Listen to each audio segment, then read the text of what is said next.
اب ہر خبر سے رہیے باخبر، دیکھیے خبروں کی 2020 صرف فکر و خبر پر۔ مہاراشٹر میں طوفانی بارش سے رتناگری میں ڈیم میں درار، 7 گاؤں میں پانی گھسنے سے زبردست تباہی، 6 کی موت، 24 افراد لاپتہ۔ مہاراشٹر میں بارش کا ستم جاری، 2 دنوں تک بارش کا الرٹ، لوگوں کو گھروں میں رہنے کی ہدایت۔ دیوار گرنے سے اب تک 44 لوگوں کی موت، ندی کنارے بسے 1000 سے زائد افراد کو ہٹایا گیا۔ لدھیانہ میں اسٹنٹ کے نام پر اپنی جان پر کھیلتے دکھے نوجوان، ٹرین کے انجن کو چھو کر ندی میں چھلانگ لگاتے ہوئے دل دہلا دینے والی ویڈیو وائرل۔ بنگال میں سیاسی تشدد جاری، وردھمان میں ٹی ایم سی اور لیفٹ کارکنان میں جھڑپ، جم کر برسے لاٹھی ڈنڈے، 2 زخمی، نصرت جہان اسپتال میں زخمیوں سے کی ملاقات، کہا تشدد سے کچھ نہیں ہوگا حاصل۔ بنگال میں مدارس پر شکنجہ کسنے کی ایک اور کوشش، اب بنگال کے مدارس میں جماعت المجاہدین کے سرگرم ہونے کی وزارت داخلہ نے دی جانکاری، کہا بھرتی کے لیے مدارس کا ہو رہا ہے استعمال، جماعت المجاہدین کو دہشت گرد قرار دے چکا ہے ہندوستان۔ مدارس میں دہشت گردی کے مرکزی ان پٹ پر ممتا سرکار برہم، ٹی ایم سی نے کہا کسی بھی مدرسے میں نہیں دی جا رہی ٹریننگ، بنگال میں لیفٹ حکومت سے ہی چلتے آ رہے ہیں مدرسے، کہا بنگال کو بدنام کرنے کی ہو رہی ہے سازش۔ ہجومی تشدد کے معاملوں کو نمٹانے کے لیے جھارکھنڈ میں فاسٹ ٹریک عدالت کی تشکیل، محکمہ داخلہ نے جاری کیا حکم، کہا کورٹ میں روزانہ کی بنیاد پر ہوگی معاملے کی سنوائی۔ الہ آباد ہائی کورٹ کے جج کا پی ایم کے نام خط، رنگناتھ پانڈے نے ججوں کی تقرری میں بے ضابطگی کا لگایا الزام، لکھا ہائی کورٹ اور سپریم کورٹ کے ججوں کی تقرری میں کنبہ پروری اور دیکھے جاتے ہیں ذات پات۔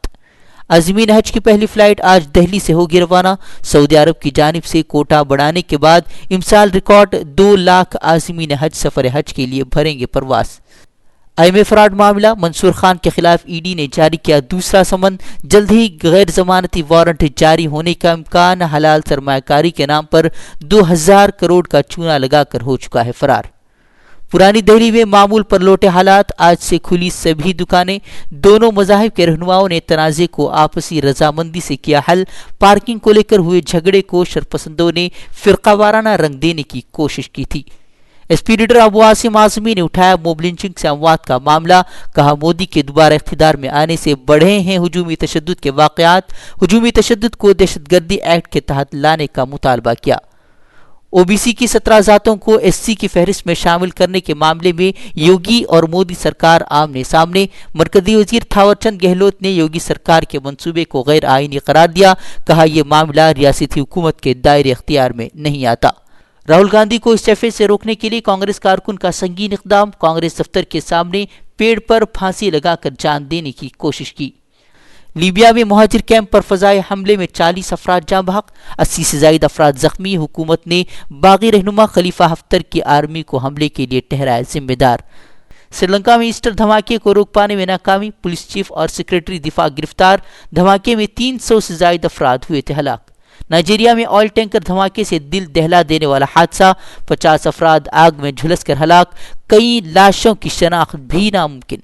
قطر اور جرمنی کی کاوشوں سے طالبان آل افغان پیس کانفرنس کے انعقاد پر ہوئے متفق، 7 جولائی سے 2 روزہ کانفرنس دوحہ میں ہوگی منعقد، طالبان نے افغان حکومتی نمائندوں کو دور رکھنے کی رکھی شرط۔ عالمی کرکٹ ورلڈ کپ میں بنگلہ دیش کو شکست دے کر سیمی فائنل میں پہنچنے والی دوسری ٹیم بنی ٹیم انڈیا، سنچری بنانے والے روہت شرما بنے مین آف دی میچ۔ آج انگلینڈ اور نیوزی لینڈ کے بیچ کھیلا جائے گا اہم میچ، جیتنے والی ٹیم سیمی فائنل میں پکی کرے گی اپنی دعوے داری۔